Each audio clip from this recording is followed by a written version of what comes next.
Bharat founder and chairman 28 అవార్డుల గ్రహీత doctor Shankar Narayana మాట్లాడుతూ సత్యసాయి వాటర్ సప్లై కార్మికులు మున్సిపల్ ఆఫీస్ పక్కన నిరవధిక సమ్మె చేస్తున్నారు. దీనికి కారణము గత ప్రభుత్వంలో చేసిన తప్పిదాలను వారి కుటుంబాలకు శాపంగా మారింది. దీనికి కారణం 6 నెలల జీతాలు లేక వారి కుటుంబాలు బజారున పడినారు. వాళ్ల పిల్లలను చదివించుకోలేక పూట గడవడంగా కష్టంగా ఉంది. పిల్లలను చదివించుకోలేక దిక్కులు చూస్తున్నారు. వీళ్ల సమ్మె వల్ల శ్రీ సత్య సాయి బాబా దాహార్తిని తీరుస్తున్న సందర్భంలో ఉన్నట్టుండి సమ్మెలోకి దిగడం వల్ల ప్రజల దప్పిక తీర్చేది ఎవరు? ప్రజలకు నీరు అందకపోతే ఎలా ఉంటుంది?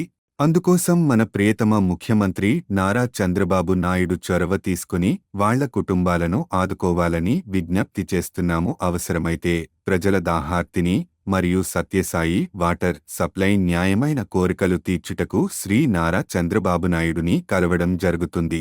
జై గ్రీన్ భారత్, జై జవాన్, జై కిసాన్.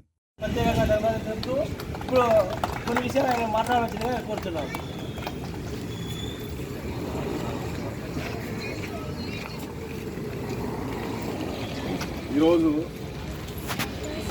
సత్యసాయి వాటర్ సప్లై అయినటువంటి కార్మికులు వాళ్ళు చేసిన న్యాయమైన కోరికలను వెంటనే ప్రభుత్వానికి చొరవ చూపాలని చెప్పి మనకి చెప్తే ఈరోజు green Bharat founder and chairman doctor Shankar Narayana I receive from 28 awards. మనిషి మనుగడకు నీరు అవసరం, గాలి నీరు అవసరం.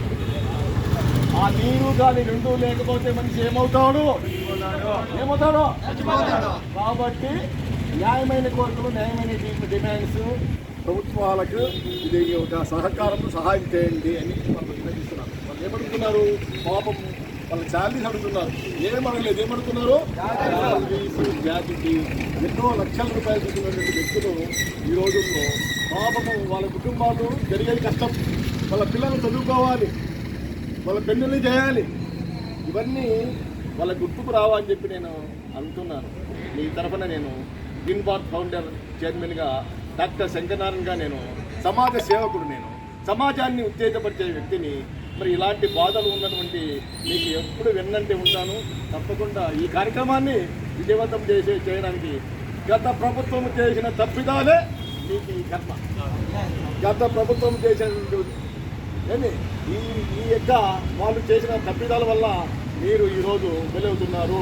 కాబట్టి మన ప్రియతమ ముఖ్యమంత్రి గారు, మన నారా చంద్రబాబు నాయుడు గారు చొరవ తీసుకొని వీళ్ళ యొక్క కుటుంబాలను రక్షించడానికి చొరవ తీసుకోవాలని చెప్పి, అదేవిధంగా మన విద్యాశాఖ మంత్రి అయినటువంటి లోకేష్ గారు కూడా దీనిపైన చొరవ తీసుకొని వాళ్ళ న్యాయమైన కోరికలు, వాళ్ళ న్యాయమైన డిమాండ్లను నెరవేర్చాలని ఇప్పుడు ప్రభుత్వానికి వాళ్ళందరూ విన్నవిస్తున్నారు.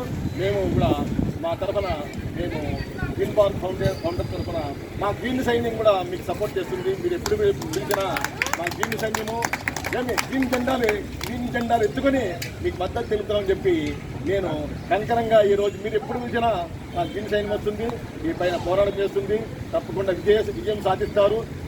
కలిస్తే పోయేదేమీ లేదు.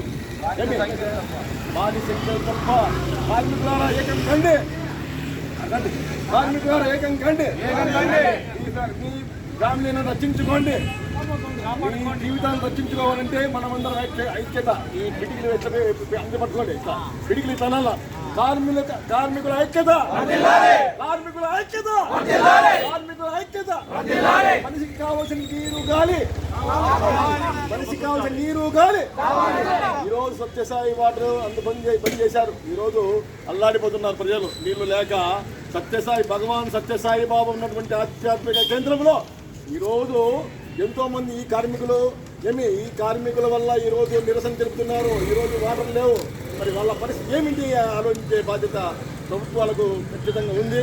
మరి ఈ గవర్నమెంట్ కూడా పాపము 60 రోజులైంది, ఇప్పుడు వచ్చి 65 రోజులైంది. వాళ్ళు ఖచ్చితంగా చొరవ తీసుకుంటారని చెప్పి నేనే మొన్న లోకేష్ గారిని కలవడం జరిగింది. ప్రకృతిపైన పోరాటం చేస్తున్నాము, మీ సహకారం అందించాలని చెప్పి వాళ్ళు స్పందించారు.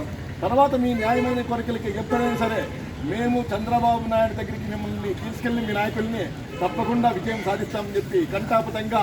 ఎందుకంటే మన ప్రియతమ ముఖ్యమంత్రి గారు అనుభవజ్ఞుడు.